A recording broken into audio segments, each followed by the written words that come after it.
We are now heading to Austin, Texas, and this is where a pastor says that there are absolutely no biblical grounds for being anti trans. AJ has a story. AJ? That's right. And this is Zach Lambert. He is a pastor at Restore Austin, which is a church in Austin, Texas, as you said. His claim is that there are absolutely no biblical grounds for being anti trans. The church that he leads at describes itself as a place for anyone to feel themselves, to embark on a journey of restoration through Jesus, who loves people without prejudice or qualification.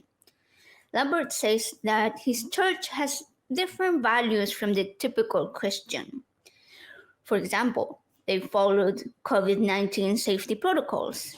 They acknowledge movements like Black Lives Matter and other civil rights injustices, but not everyone agrees with his views. Someone on social media say that Lambert is a wicked serpent, encouraging people into hell. This is not surprising, right? Because while Austin, Dallas, Houston, San Antonio are some of the most progressive, if you will, areas in Texas, we still have some of the most anti-transgender legislations across the U.S. This story is from NewsBreak by Nick Mordowanec and on March 31st, 2025. Thanks, AJ, for that introduction. And I'm just going to stick with you for a while because you kind of alluded to this when you were doing your introduction. But I wanted to ask you, how does political use of religious influence anti-trans legislation, and how can we push back without reinforcing Christian dominance in public discourse? Pushing back is definitely something we can all do from our own homes. Call your representatives, let them know that you don't support the bills that they are pushing for, especially the ones that support Christian nationalists, right? As far as this specific story goes, to me, I don't really care if you want to be a progressive Christian. Like, if you're going to be a Christian and follow the Bible, then you kind of have to follow all of it, right? Like, it's not just like the bits and pieces that you like or that fit your bill, that fits whatever you want to believe in. So when people go and claim that, the Bible is metaphorical, no, that's metaphorical, and that's the Old Testament, and that we have a new covenant now, that does not make it more palatable, right? It doesn't make it less misogynistic, less hateful, transphobic, homophobic, racist, pro-slavery, all of these, it's just like that. So it really always baffles me when people say that, like, we don't follow the laws of the Old Testament anymore because, like, the Ten Commandments comes right from there. So, I mean, if you want to be less Christian nationalist, then you might want to put the whole book away. Jesus said that he did not come to destroy the law, but to come to fulfill it. That's what Jesus. Oh, sha ta ta ta ta ta. Those are Jesus' words. Igbat Cadillac, give a dog a bone, said in and quote him on that. It's in red letterings, is what I'm trying to tell you. Rob, ain't in the red letterings, and give your take on it.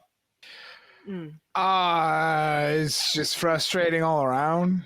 Yeah. Because, okay, so I am afforded the privilege as a white dude that the thing that I care more about is like actually talking religious argumentation and things like that. But like, we've been doing that for a couple thousand years and that's not very topical. Like, people are actually dealing with the effects of this. And then I could be like, I want to go over on the ontological argument, but dealing with this, it's in some ways kind of interesting to watch Christians fight each other. That's always lovely. I say that purely selfishly.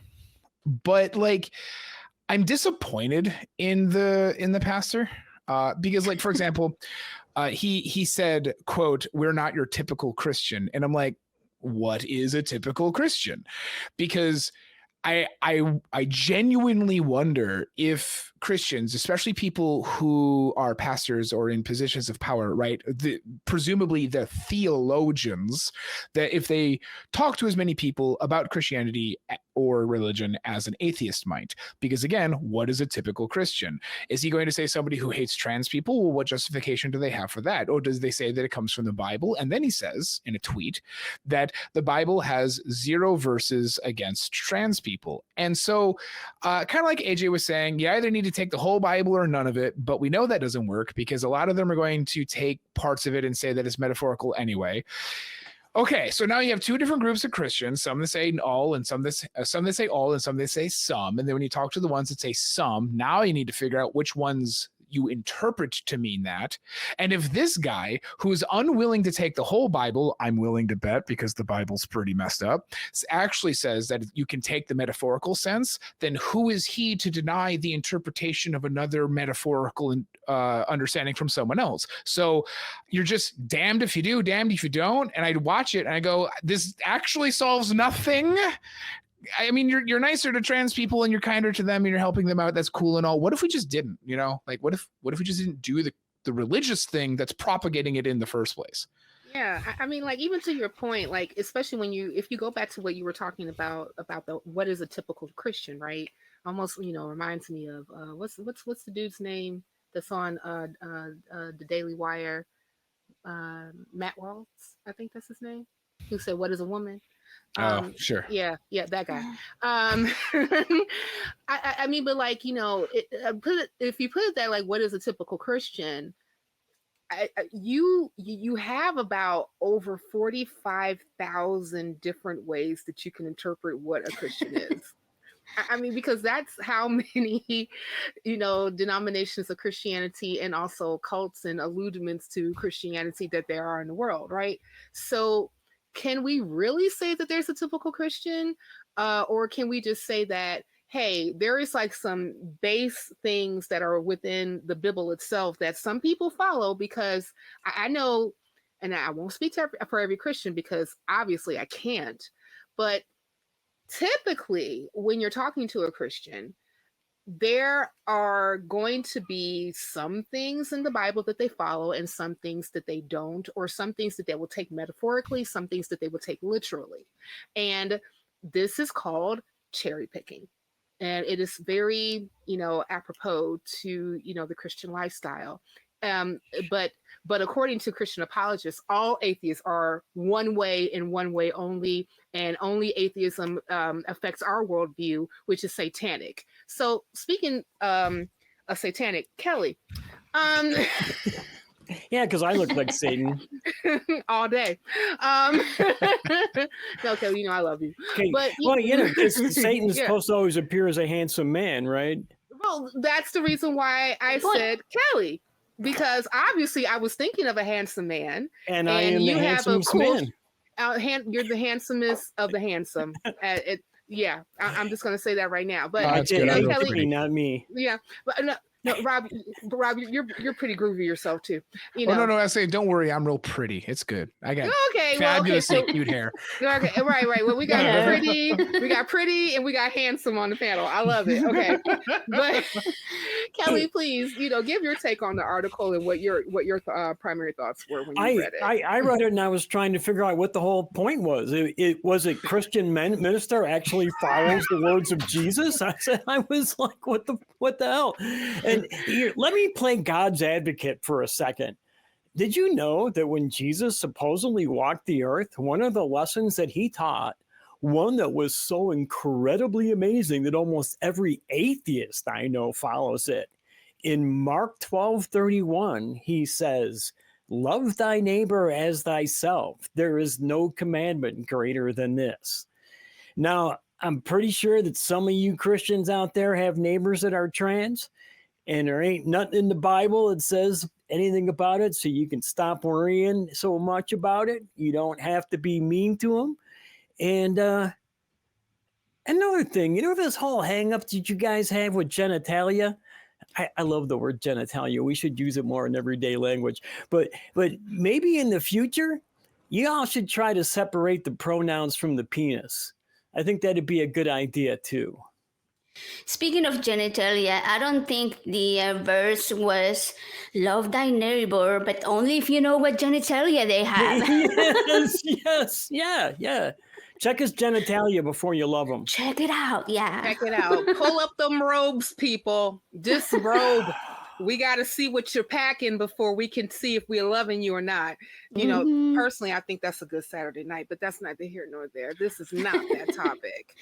But, you know, but guys, I wanted to ask because, like, I think that brings up a point when it comes to what the edicts of Jesus are when it comes to Christianity and how you follow them, and how we treat people who may be marginalized or less than, or because like if you even look at the share of the population of trans people, it's like, isn't it like less than 2%? It's probably lower than that, I want to say. So small. It's like 1%. Yeah. Thank you. So you know, you're talking about it, but even if that is a very small population, they are no less human, and they also should be treated with dignity, respect, and they also should have the respect be integral to what the civil rights are for us today as human beings, right? And that should be blanketed no matter if a person is cis, if they're trans, whatever race they are, their ability level, the whole thing. I'm sorry, I'm getting on my box right here, but I'm going to get back down. But I want to ask you guys, and I want, you know, every person to go. I'm going to start with AJ since you introduced. No, actually, I want to start with Rob and Kelley, and then AJ since you introduced it. You know, is inclusion within religion enough, or should secular society push for more accountability from institutions that have historically excluded and harmed trans people? Rob, I'm going to start with you, then Kelley, then AJ. So easily, yes. I think the secularity of the society is irrelevant to whether or not establishments should be more inclusive. That should just happen anyway. But that's kind of the position that I take, that being secular is the default position. You know, the famous way of saying to a Christian person, do you believe in X, Y, Z? And they say no. And I go, great. Yeah, you're an atheist in all those ways. I just go one God more. So the how secular a society is, I think, is not really relevant for should we include people. And in that case, sometimes maybe, actually. It depends on the actual establishment. In general, this is my position. Inclusion is great. Inclusion is not necessary. The thing to avoid is exclusion to the point of othering. The reason for that is because, like, we have spaces like there's like just, you know, women's groups that for various reasons, and then I would not be invited because I'm not a woman, and that's okay. But that group is created for a purpose in mind. So the real issue comes when the group is convening for a cause, and that cause is cruelty. When we are specifically trying to otherize, demonize, and destroy groups of people, that's a point at which we should probably step in. Secular or otherwise, it's everyone else's job to deal with that as well. So to me, inclusion isn't as important as not excluding, but that has to do with the very specific purposeful reason for why we are convening in the first place. Not excluding on arbitrary reasons is what I'm hearing. Yeah. Like, hey, you want to come to, like, this is going to sound juvenile, but like, want to come to a book club? I don't like books. Then don't come. Yeah, I don't like them reading. I was thinking of a gardening club too. Same thing, right? Yeah. Well, I don't have a garden. I Well, like, you know, I don't this like club them ain't for you. I don't like Exactly. them reading the words. Them they make me upset. But there becomes, but the problem then would be, right, hey, we have this book club. You want to come? Well, I only read the nastiest smut you can find possible. And they go, well, we shouldn't include you. And everybody else should go, whoa, hold up. It's still a book. We should include them and not exclude them based on their preferences on the overall topic. Which is what I would say, because I would say, what is this book and where can I purchase it? Where can I find it?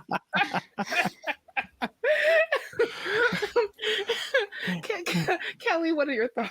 My first thought was that you said that they need to treat people with dignity and respect. And my first thought was, there's 45,000 sects of Christianity that can't even treat each other with dignity and respect. That's And true. you're expecting them to treat other people that I aren't know, treated the that bar way. is too high. The bar is too Yeah, high. right. Enjoy the Yeah. process. It's too high there. That's all. Yeah. But how do we get people to be more inclusive is the actual question. And again, I think we need to educate people. We need to show people that those other people aren't others. They're people just like you are. And I think that is one of the easiest lessons to teach, because all you have to do is expose somebody to the other person. You can say, hey, this is my friend Bill. Bill, meet Dennis, and believe it or not, those two people, even if they're not of the same race, can still get along, right? It's amazing. It's fucking amazing. So I think that I think is the way to make people more inclusive, is just to expose people to the others. Oh, I don't know, Kelley. I hear that Dennis only reads nonfiction. And that's He only reads Wait, guys, and you know where my mind went as soon as Kelley said expose. I was like, and this guy I know from the gardening club only grows eggplants. oh. How big are those eggplants is what I'm asking. Ooh, save me, AJ. Oh, Save my me, because goodness. I'm in a whole. This is not. Let's move on. Sorry, guys. Sorry, guys. You already know Cynthia's disturbed. But go ahead, AJ. You didn't expect me to act with dignity and respect, did you? Yes, I did, because you're dirty just like me. But go ahead, AJ. Let's. All right, I will bring it back to boring. I will bring it back to the boring article. Let's see. I don't even know what the question was. Never mind. But you know what? What I was thinking, this pastor was just wanting a pat in the back.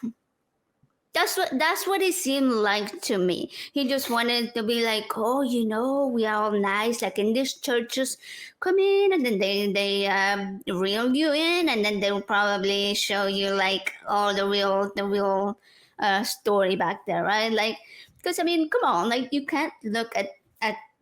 He claims that there is no biblical grounds for being anti-trans, but then you have people pulling out verses like, a woman shall not wear a man's garment, and that's like, okay, then what are they talking about? Like, yeah, you can't be feminine, right? So as soon as you're feminine, then suddenly it's like, oh no, that's not good. Like, yeah. I don't know. So I don't know how to feel about this pastor specifically. Do I want people to be accepting? Of course, yes. But there's just no way around the hatefulness, transphobia, homophobia, racism that you see in the Bible. So I can't feel good about it. I was gonna say, because he like you said, they're pulling out Bible verses like man should not wear women's clothing, and it's like he specifically says that we are unapologetically Christian. And I'm like, dude, that's actually the problem you're having, though, because you're fighting with other Christians and they're going to pull out Bible verses about how you're wrong. It's like the fact that he said the tweet to be like, there are no passages that support this. Okay, you're right. There is literally no passage that says specifically the word trans.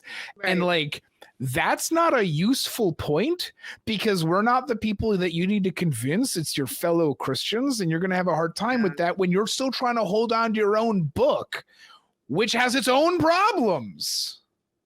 And just to put a cherry on the top of your cake that you were baking, Rob, in that time period, when we're talking about that, a man should not wear anything that alludes to a woman, nor should a woman allude to anything to a man. I'm paraphrasing, but at that particular time, this is what was taught to me, is that everybody wore a robe.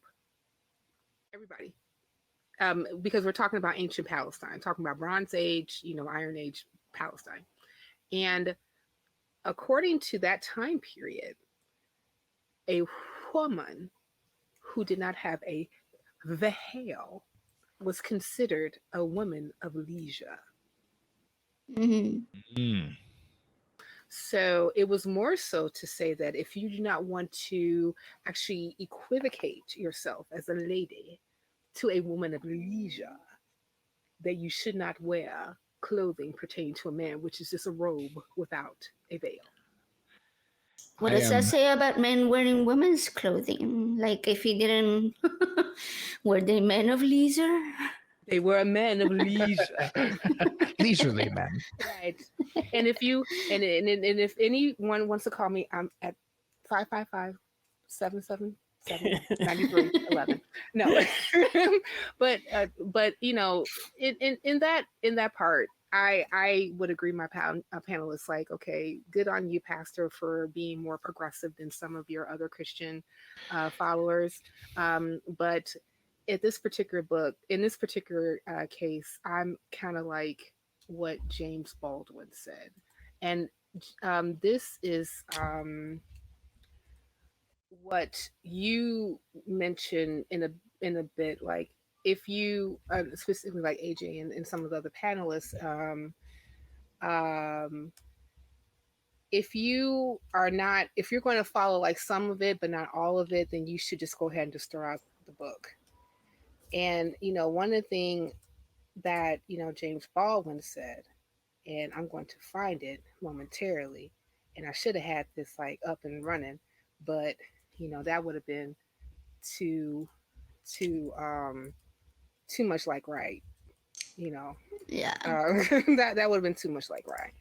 But he said that if God cannot make us larger, freer, and more loving, then it's time that we got rid of him. But you, dear viewer, don't get rid of us. Just click here for Norman Prophets.